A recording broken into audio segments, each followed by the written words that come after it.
And so I think John is a person who's just like all about like breaking down walls and like being honest and having people being unfiltered, which goes into a lot of how he views photography.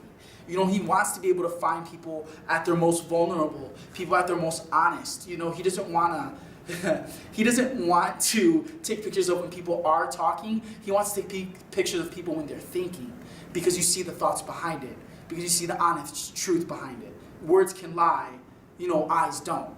And so I think that's one thing that John really gravitates. Henry's somebody who's also sticks out a little bit like a sore thumb too, a little bit like there's a little bit more of that common, the shared interest and the shared position of where they fit, you know, in this society, in this world, that they like are not part of this world, or only as observers, or only as people who like don't actively participate in them.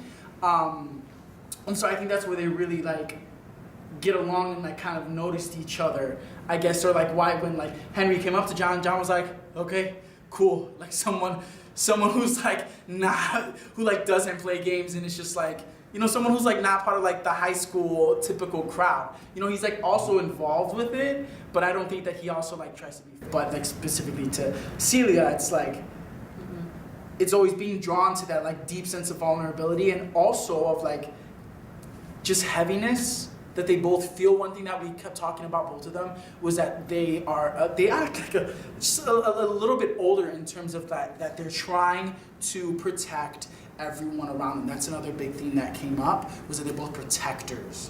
And so when you have two protectors and one who's like doing everything to protect everyone but themselves, the other one who's a protector like is gonna want to be able to expose that and get that out of her, and like know like you are worthy of being protected, you know. And so I think that that's kind of the beautiful story that is being portrayed here, is that like just the idea of like worth, and like people who are always trying to take care of each other. And my character John is trying to get Celia to see that she's worth taking care of herself.